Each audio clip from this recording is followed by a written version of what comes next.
What is going on, everybody? It's Alex coming back here with another video, and today we're going to be doing a 3-round. Today we're going to be doing the first round, but we're going to be doing a 3-round mock using my official 2021 draft board. Obviously, this is still subject to change as we start getting more combine pro day numbers.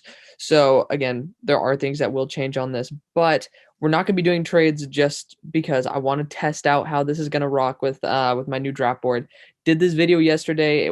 I did not like it too much, and you know what? We're gonna have another shot at it today. So hopefully it's good. I want to give you guys some fun content. I want to give you guys a fun mock draft on a Tuesday. So let's kick off the draft and let's start off with the number 1 pick. All right. So I'll show you guys my draft board as it goes along, but you guys can probably see how this is already starting to kind of fall.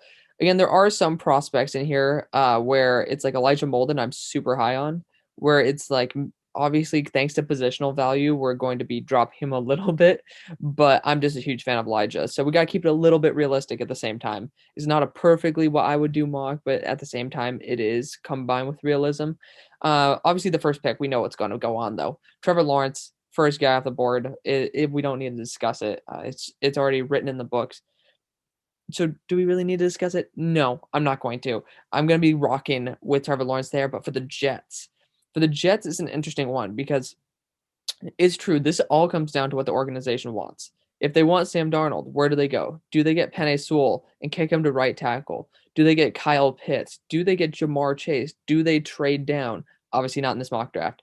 Or do they, which I think is the more logical choice, basically due to financial reset of the clock, you have a lot of good young stars there to where you can kind of bring in some extra talent this way. I think Zach Wilson's the best option here. I'm pretty sure most people are set on that at this point, unless a monster trade offer comes in. Carolina offers 2 firsts, 2 seconds. It's like maybe that'd be worth it. I will say this though, for people who are like, oh, why don't you just surround Zach with weapons? Like, why don't you guys just take a big trade down offer and then get even more stuff? It's like you guys have a lot of first round picks. Like you guys have quite a few picks. I don't know how many picks you need to get good. Obviously, it's about like 50-50 on which first round guys actually become stars, right? But it's still like I know the more the merrier, and you can save money this way. But it's just like sometimes it seems like a little too much. And when you can get a guy like Zach Wilson, who's going to be he'd probably be the number 1 pick in next year's draft, it's something you just don't pass up on it too. This is definitely like a really top heavy quarterback class. As you can tell in my like top 150, there's 7. Like that's pretty damn low, especially with big drops here. There's a really we all know it's a group of 5, but Zach Wilson's gonna be my pick here. Bottom line, he's the guy. You take what you can get. And again, if people are comping him to Patrick Mahomes, Aaron Rodgers, there's a reason for it. And this is a perfect team to where you have the draft capital, you have the money to bring in extra players. And now that you don't have to pay 30-40 million dollars to Sam Darnold, even if you had to pay 20 million to him, that's money that can go to the offensive line. It can go to a Tooney. Tooney would be a great fit there to replace Van Roten now. Also, another reason why I really wanted to do this. We'll talk about the Raiders Patriots trade, but that's going to affect this draft a little bit. So the next pick, we got the Dolphins, and you guys have heard me. For you guys who are new, of course, like, comment, subscribe, but we do stuff all the time, every day. But you guys have heard me talk about not selling out for a quarterback, right? The Steelers sold out for Ben when he really didn't sell out for the Steelers. I love Colin Cowherd's point. As a Steelers fan, I love that point. But I'm going to be honest, why are we thinking about selling out for Tua Tagovailoa? We were thinking like it wasn't actually too long ago where there's plenty of mock drafts having Justin Fields. It might have been one of mine as well. Justin Fields going at number 3. That's huge. Like if you're not guaranteed that Tua's the guy, why are we jumping a guy like Jamar Chase, a guy like Kyle Pitts to get a Devontae Smith, a Jalen Waddle? I don't care if Chicken Lips Mel Kiper loves Devontae Smith. It's like you don't sell out for him. It's obvious that Jamar Chase has more potential than Devontae. But that being said, we all know exactly what the Dolphins are. They are a team that needs to have a good line because Tua, honestly, regardless of the quarterback, they need a good line. The Dolphins did just trade for Isaiah Wilson, swap of 7th round picks or something like that. I'm not really sure what actually happened there, but it is interesting because you may say we don't need right tackle anymore. I think everybody was on board with the Wilson guard train, and I think it's a pretty damn good idea to have him grow, he has, I think, what, another 3 to 4 years under contract. Have him grow under Eric Flowers and be an heir apparent to that. I don't think that means that we get away from this. I think maybe in the real draft, it might mean that they're comfortable taking a trade down option now because they can actually put a really good right guard there. I believe instead of Michael Dieter. You guys have to correct me on that one. So, given the fact that we can't do a trade down, you take the best player available. I don't really care. Isaiah Wilson was a bust. You don't like not take a blue chip tackle because you are because you pretty much traded for a bust. So I'm still a huge fan of this. You kick Austin Jackson right tackle, Hunt back to guard, and then again with Wilson on the roster, he's a developmental guard who has tackle upside, and that's going to be perfect for a team like the Dolphins where if you want to move on from maybe Eric Flowers when his contract's up, that's perfect because then you slot him in. You have a fully young offensive line. We'll probably get a center later on, but I'm a huge fan of that pick. Now the Falcons. Where do we go with you guys? We all know Arthur Smith's an amazing a quarterback coach, and well, obviously he's not the quarterback coach anymore, but he definitely knows how to get the most out of his quarterbacks. He knows how to take one read guys who are pretty athletic and be able to transform them. I'm a huge fan of Justin Fields here. People who love Trey Lance here, I understand. And if I'm going to be honest, if the Dolphins take a trade down with the Panthers move up for Justin Fields. Let's just say that happens. I think this would be a pretty good spot for a trade back with the Lions, who now have draft capital to select Jamar Chase. I might have just spoiled what will possibly happen in the future drafts, but it's just an idea. It's just an idea, guys. But right now, there's no doubt in my mind that Justin Fields is going to be perfect for this team. This division is getting old as hell. And if you get a guy like Justin Fields to sit, in 2 years, he will come out and start because Matt Ryan will no longer be really a cap casualty there. Then Tom Brady's going to be gone. Drew Brees gone. And then we don't even know what the hell is going to be happening in Carolina, especially thanks to this draft. So probably they'll get a quarterback next year, another spoiler alert, but that means that quarterback will probably still be developing. Justin Fields will come in and be the leader of the division. You are pretty much saying that you are going to have supremacy over your division as soon as Tom Brady leaves. Just by taking one guy. That's excellent. Excellent value. Justin Fields was 1A, 1B with Trevor Lawrence.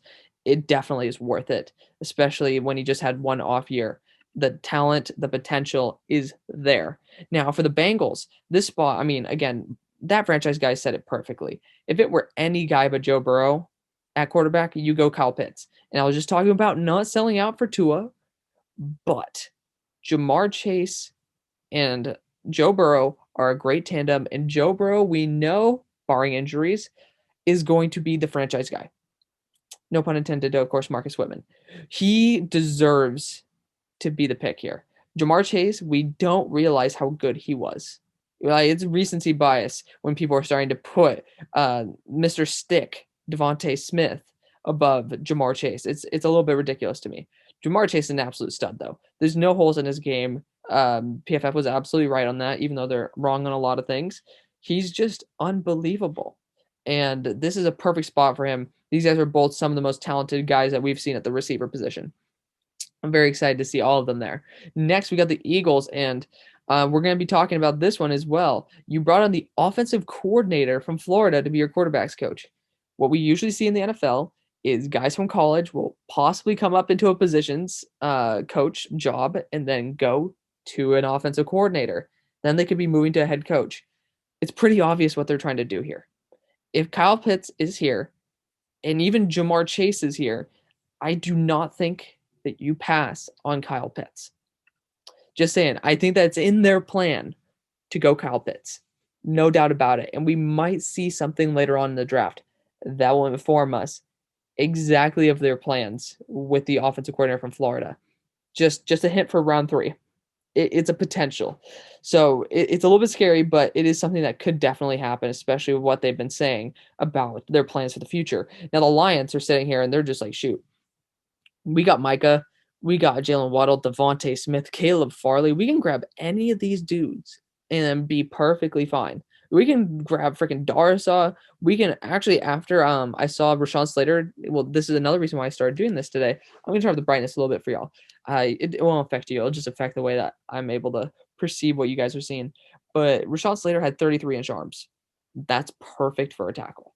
Honestly, you're starting to get towards the lower end, but that's still good enough to be a tackle. So I don't hate the idea of him being a tackle anymore, which is why I think that he won't pass the Niners. That's just my genuine opinion. But with the Lions, it's a pretty crappy organization.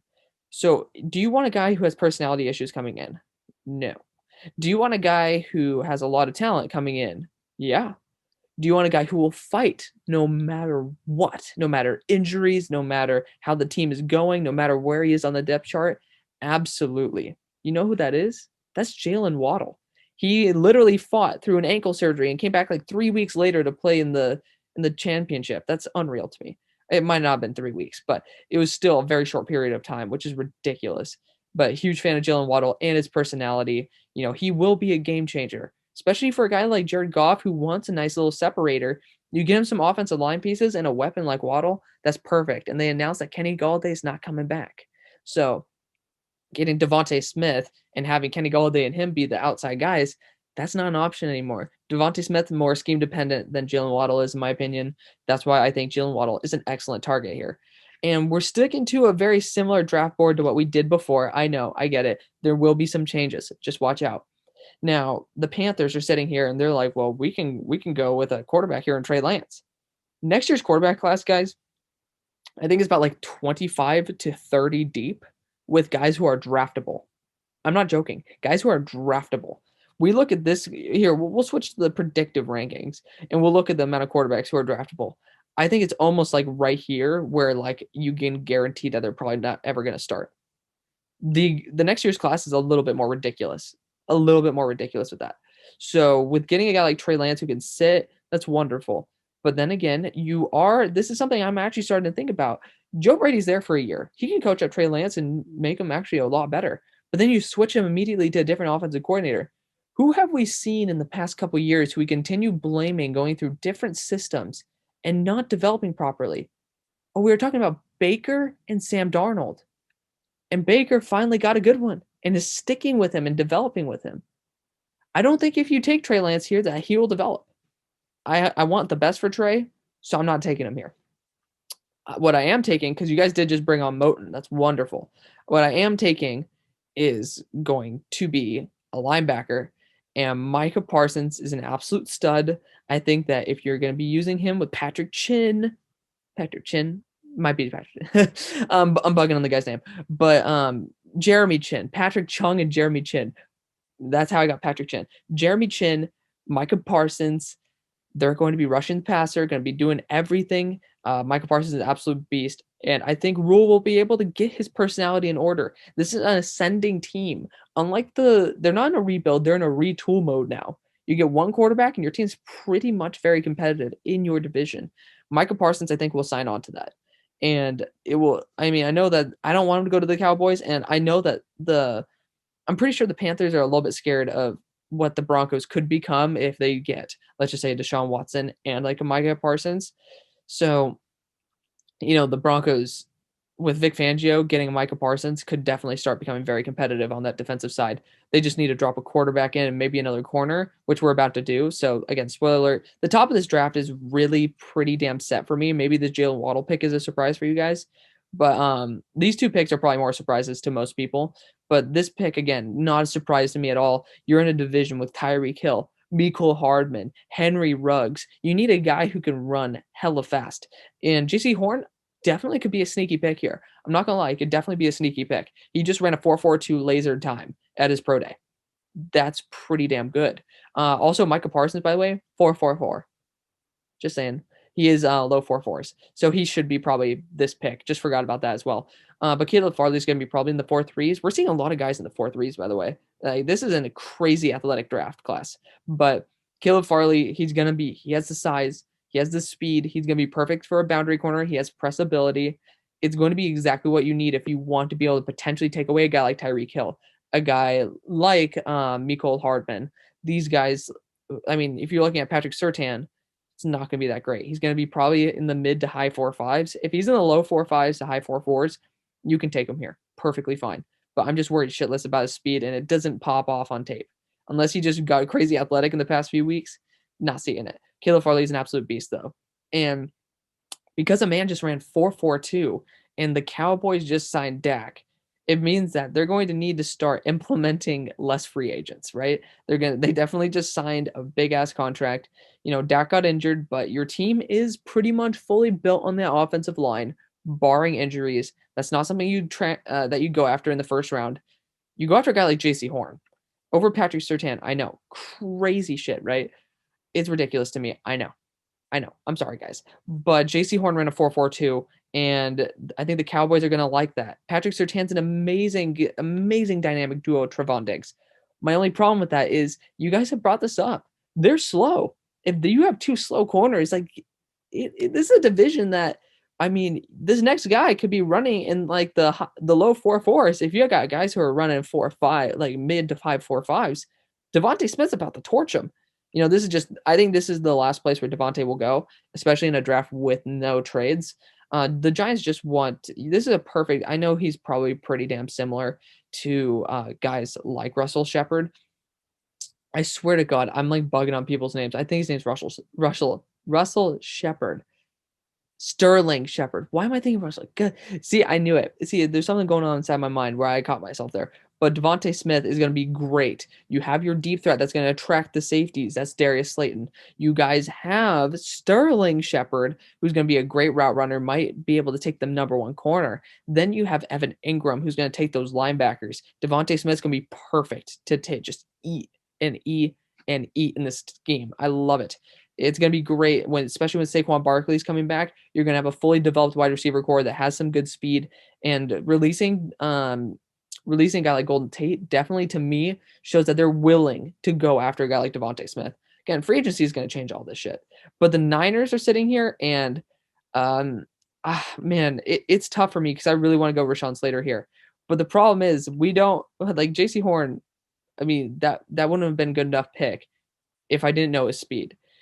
Patrick Surtain, this is a division where you are starting to get Super Bowl championship level and of like pretty much every single team here. You are losing Richard Sherman. I know this scheme does not value corner that much. That being said, it is good enough. Like, you got Richard Sherman for a reason. Richard Sherman was a game changer.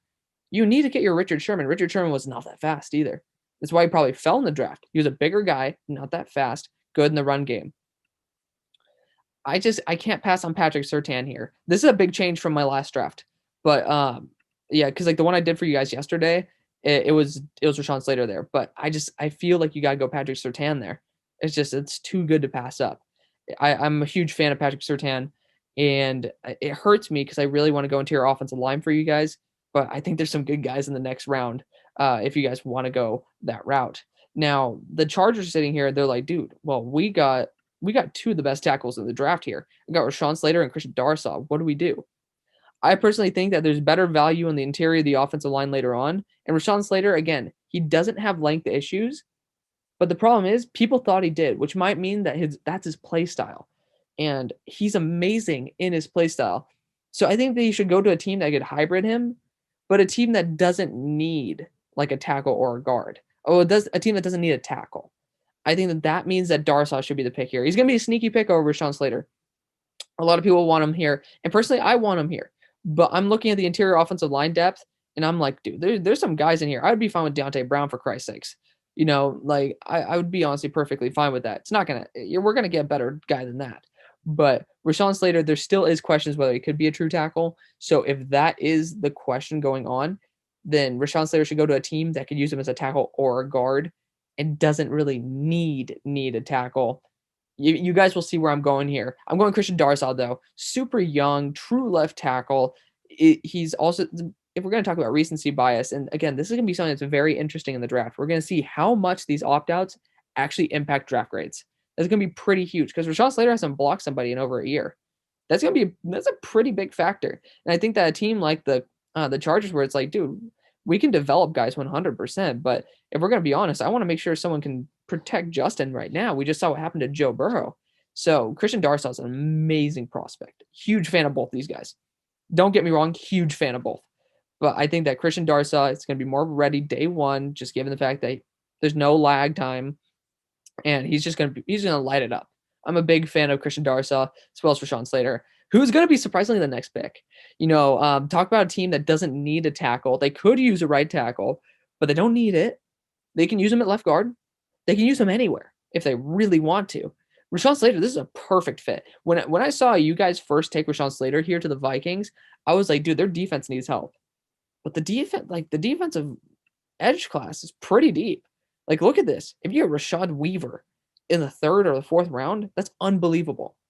Get Rashawn Slater here, dude. Your entire team relies on Dalvin Cook and then the play action with Kirk Cousins. You need to basically be able to do this, especially in a division with Aaron Rodgers who can just light you up. You need to have good offense, more than even good defense in this division anymore. So get Rashawn Slater here. Huge fan of that. Kind of a big flip, big turn of events right there. These two picks right here definitely changed the draft. That's just the way it fell. Next, the Patriots. You guys just got Trenton. I guess we call him Trent Brown, but Trenton Brown out of why am I saying Oklahoma?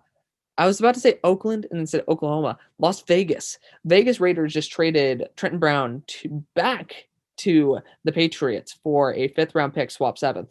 So for me, that to me is showing that the Patriots are prepared to give a good offensive line to whoever's coming in. They just said we're not going to bring back Joe Thuney.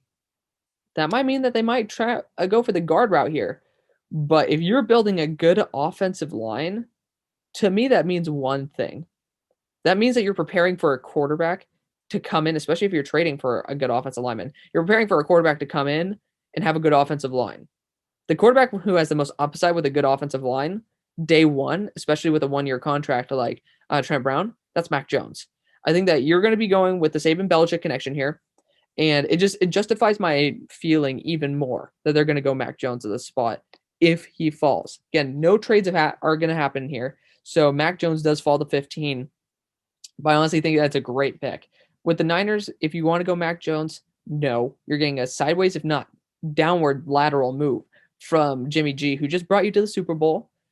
He doesn't need to be a top 10 quarterback, but he's probably more in that top 12 range that people are just forgetting because the injuries are pissing him off. Mac Jones is unproven, but a team like the Patriots where it's like, dude, we're at the 15th pick and he's here, we'll take him. Huge fan of that. Sneaky picks right there. If we're going to talk about it, Rashad Bateman, huge potential right there. And then Zaven Collins. That was my sneaky pick that I was about to do in last draft, but of course I did do Mac Jones anyways. And the Cardinals are sitting here, they're like, shoot, what the hell? We just lost the top 3 corners. What do we do? So we got to look at the board. We're going to look at guys like Rashad Bateman because I know that Larry Fitzgerald's gone. And we also know that Christian Kirk has been a little bit inconsistent. We could definitely take, if you guys want to just go balls to the walls, we can just take Rashad Bateman right here and just screw over the rest of the draft. That could be just a really ballsy pick. And I know some people do that. And again, corner is a huge need, right? We could reach for ASJ here, Asante Samuel Jr. We could go for Eric Stokes if we really want to. I think we're better as getting a good Tyson Campbell or even a Keith Taylor. You guys like these Washington corners. I think we're going to wait on a corner. So Red Sea, chill. It's gonna happen. It's okay. We don't need a slot corner like Elijah Molden. I think that they want to go back to the well with these Washington corners in another round, which is round 2, because I'm not going to let Keith Taylor fall past round 2. If he does, he's going to be taken early round 3. That's the latest. So I think going off the corner route is a good idea. We could still look at edge. And that's like kind of like blasphemous because you do have JJ Watt there, but there is still a need for a developmental edge prospect here. For me, man, honestly, I might just reach for him. Honestly, we might just go balls to the wall here. We're going to reach for ASJ. I think he's too good of a corner to just let go. You have 2 corners on roster right now, and we could technically take corner and corner. Keith Taylor's I'm a huge fan of him, but Asante Samuel Jr., you just know he has that bloodline, man. He's going to be really good in man coverage. You're going to be able to get a larger corner, possibly round 2 with Keith Taylor. We don't know what's going to happen with Pat Pete. That's the bottom line. If we find out Pat Pete's brought back, this is even better of a pick because you now have a large corner as well as Asante Samuel and Byron Murphy. I'm a huge fan of this corner core, man. I think that's a pretty damn solid pick. I just couldn't will myself to go after another prospect here like Rashad Bateman. Just couldn't. And with the Raiders, transferring away their star right tackle, left tackle, left tackle. I don't know. Wait, is Trent Brown a left tackle or right tackle? I think he's a right tackle because Isaiah Wynn is the Patriots left tackle now. Regardless, Colton Miller could play left or right. Regardless, I think that we might want to be going a tackle here. I think they want to get younger. I don't know why they got rid of Brown, especially since they're a pretty damn good team. They kind of just kicked themselves in the ass. I'm down to Zaven Collins and a tackle here. Shoot, I know they need edge. I know they do. But oh man, that's tough. Like you guys just got rid of a tackle. We gotta see what they do in free agency. But I don't know if I can pass on Zaven Collins. I think there's better I think you can fill that Sam linebacker role in a little bit. Yes, I do read your comments for the guy who did comment that in the description. We might want to go a tackle. And Cosme is a little bit too good. Cosme and Eichenberg, I feel, are a little bit too dependent on going with they're just too good with their technique to the left to where I don't think they can transition to right. We're having a crazy ass pick here. It's Jalen Mayfield. Now we know that the Raiders are kind of they're ballsy with their picks, right? They're pretty ballsy to the point where it's like, okay, well, what the hell are you doing? You got Damon Arnett. This is something I can see happening. Look at him. Look at his age. Look at his face. I mean, the dude is literally less than a year younger than me. And I know I look old as hell, right? But I mean, damn, he has so much experience against really good prospects that he can transition to a right tackle, to a left tackle if you don't like Colton Miller. This is going to be a long-term project, and I feel like this is who they're targeting. They're targeting offense, and there's some good blitzing linebackers in the second round, like a Chaz Surratt, even Jamin Davis or Jamin Davis, really good in coverage, man. So I think that all these guys are good at the blitz as well. I think it's worth it. I really think this is worth it, and I want to give something new and fresh to you guys. Crazy idea here, Jalen Mayfield to the Vegas Raiders. Please give your feedback on that. I'm very curious to see how that goes.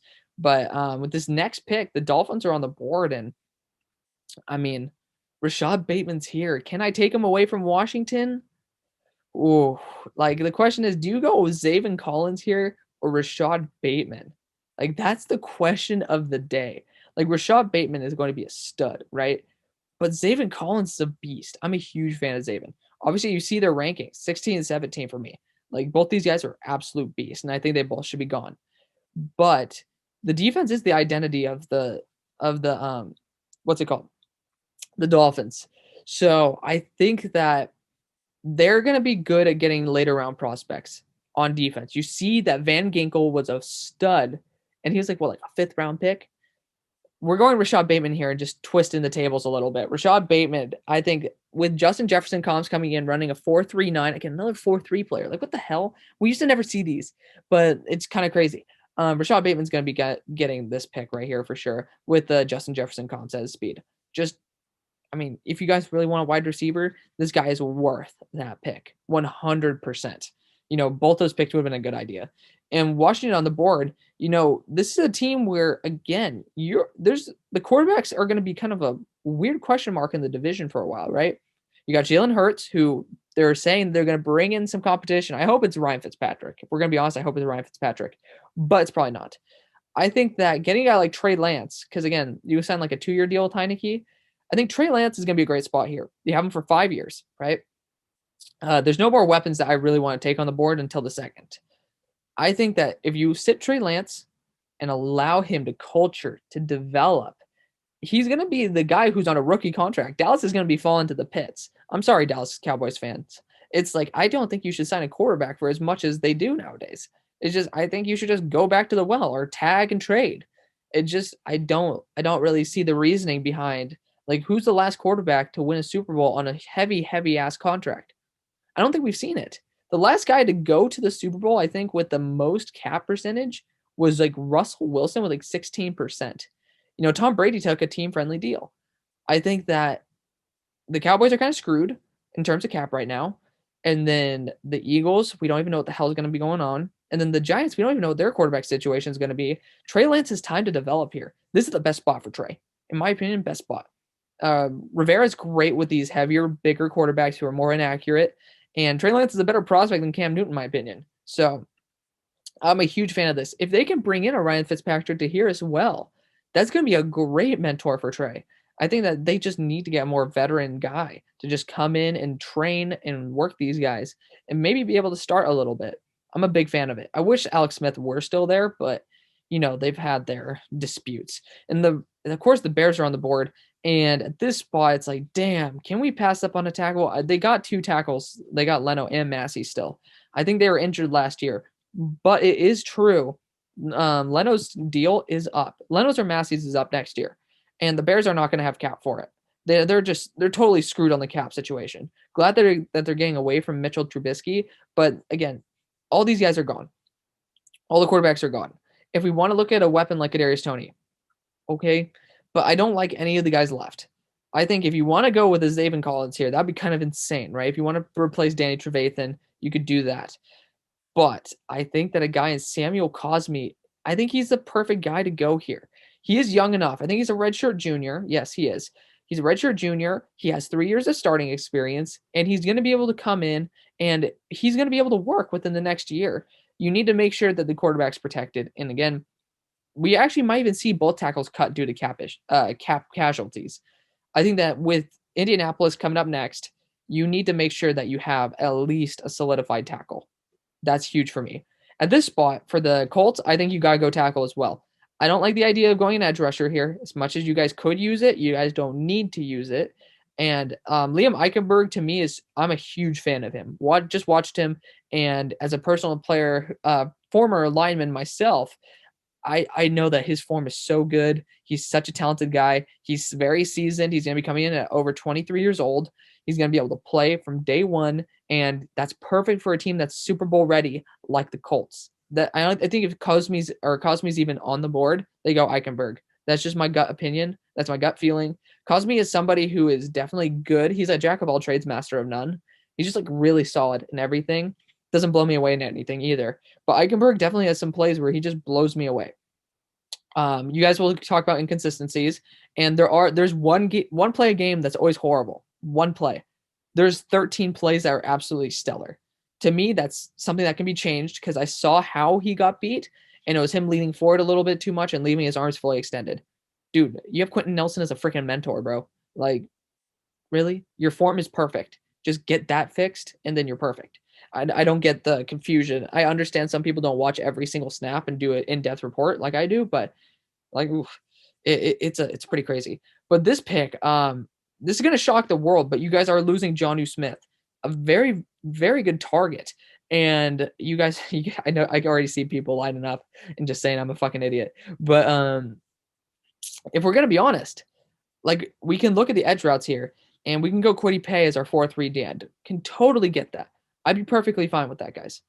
But your offense is something that your team pretty much is relying on at this point. And you got Derrick Henry who pounds the rock. You're losing your star tight end because I don't think Ferkser is going to be the best target. And again, I will say this over and over. Look at the depth. You can get Patrick Jones if you want a 3-4 D end. You can get Patrick Jones, who again, I know he's a 4-3 D end, but he can be kicked to the inside, I believe. You could get him over here in the 3rd round and then be able, like, who are you going to get at tight end in the 3rd round? Yes, I'm spoiling it. Who are you going to get? Nobody. Brevin Jordan to me is A, a wide receiver. B, he can block better than Kyle Pitts. C, he is perfect for this team. Absolutely perfect. He can block so well and nobody watches him do it.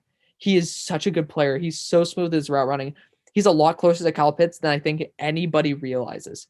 I'm a huge Brevin Jordan fan. As a guy who had him at 70, I did an in-depth report, watched every snap this guy took. And the only thing I can be considered that I'd be worried about is him going up against like a Lavonte David. That's my only concern. But you can just kick him to the slot for that. Then you'll be okay.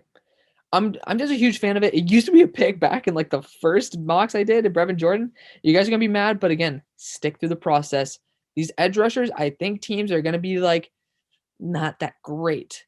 But with the Jets, you're sitting here and you're like, well, now we can get the best edge rusher apart from, in my opinion, Michael Parsons on the board.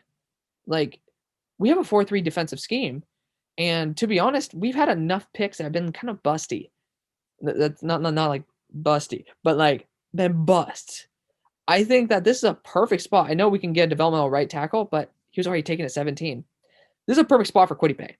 I think that he's going to be able to work with Robert Saleh, be a solid quality 4-3 defensive end, and just be able to put in work. He's great. He has a great mental attitude. He has great work ethic. That's what I'm trying to get to.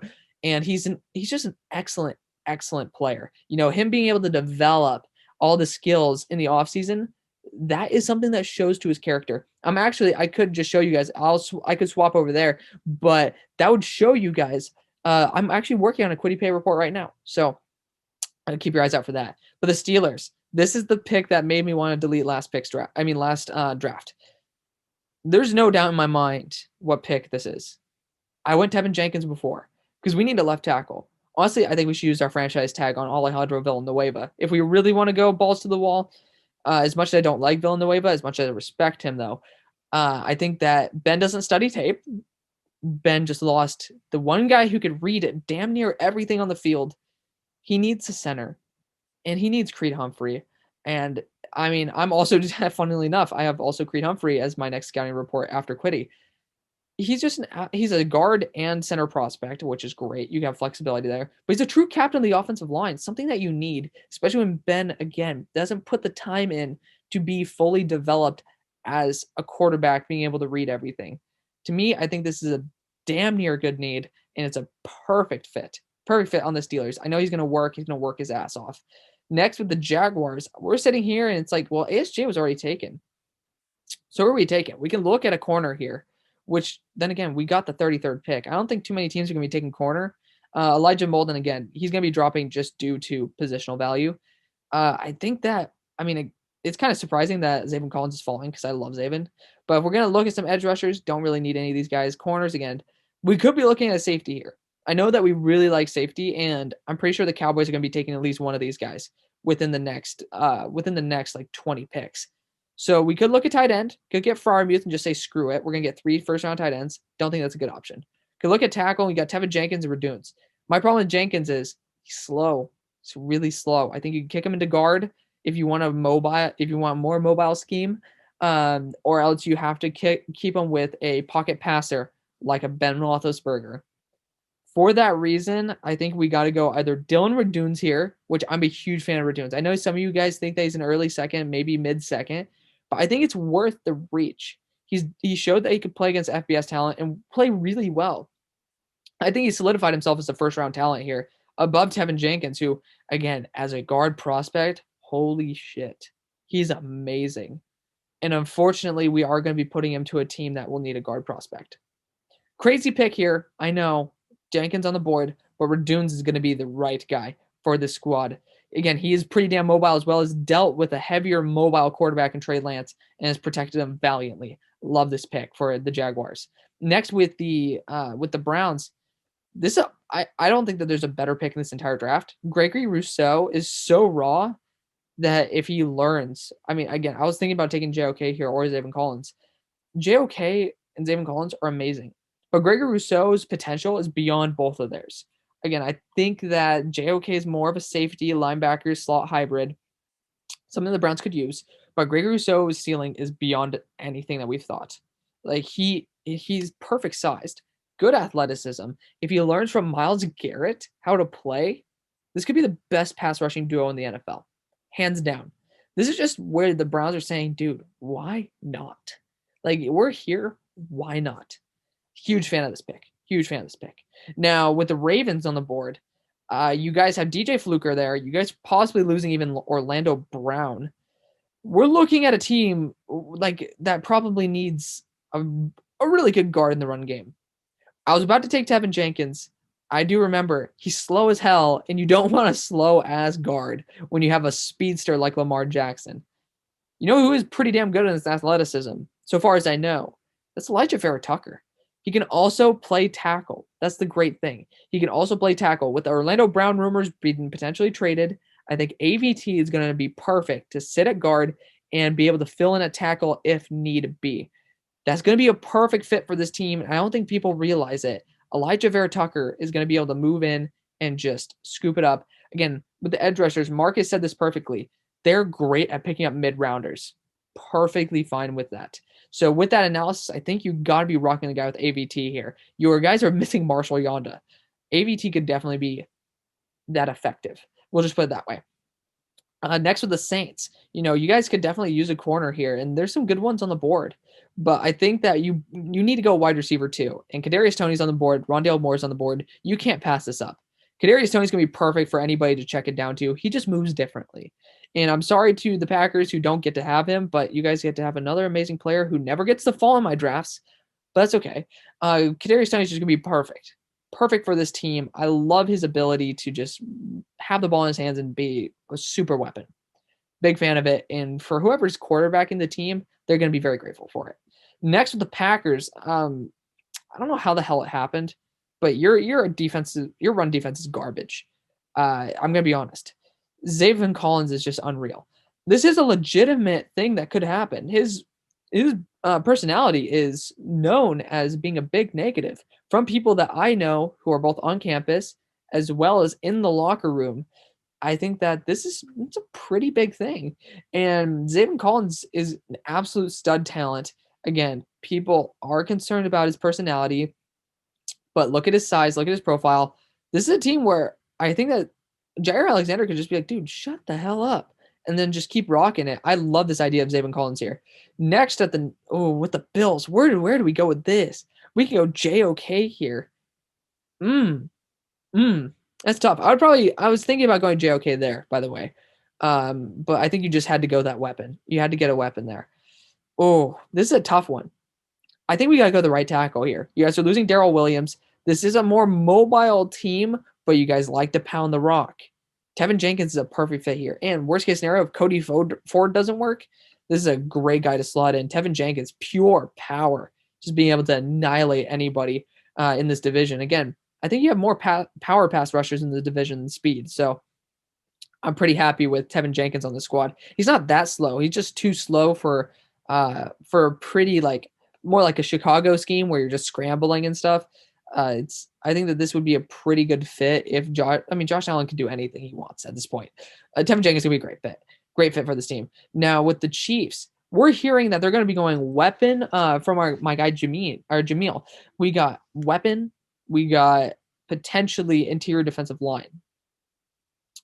I think out of respect for Christian Barmore's, man, it hurts. It hurts because I don't want to give this to them because I think they should be going for more of a weapon. You do have Terrace Marshall here. If you guys want to replace a guy like Sammy Watkins, it wouldn't be a bad option. The question is, do you want to continue catering to Patrick Mahomes or actually fix the defense? It's pretty interesting because I think the problem was the offensive line, but that was because of injuries. The problem was drops. All these guys right here, they do have their fair share of drops. I will give them that.